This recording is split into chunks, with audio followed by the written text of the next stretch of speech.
Alright, so I am doing a video on how to spot the false self.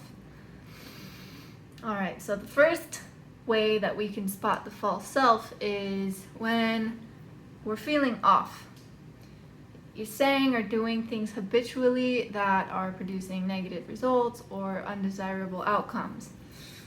This video is for not only for identifying the false self patterns in ourselves, but also in others.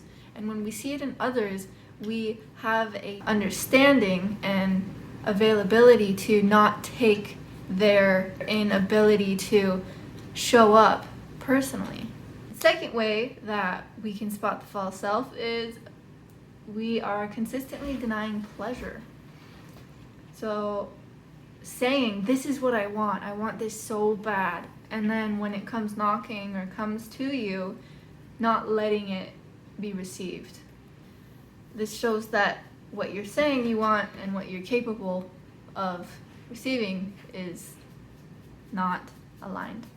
Ask yourself, what am I doing in this very moment?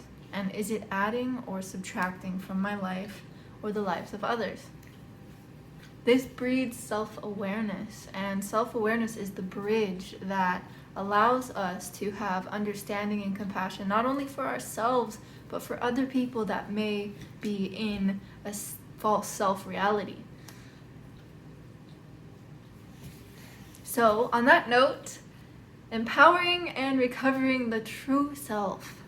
So, ogres are like onions, and the false self is an ogre. So peeling back the layers of the false self that once, at one point in our lives, had a purpose.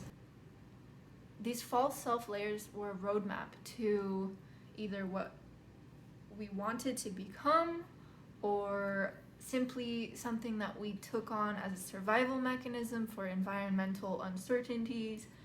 Either way, these dynamics with feeling off, denying pleasure, or blaming others, if any of that is going on, these dynamics are no longer benevolent forces in our lives, and what we can do to release them peacefully without judgment for ourselves, because that will also keep us in the false self-reality, is to thank these dynamics for being here.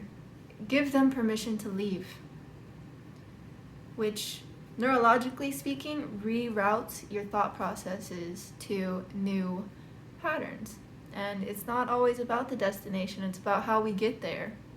And if we're getting there in a way that's harming ourselves or others or sabotaging our desires, that's not really going to work out. So coming into the true self is a subtle transformation.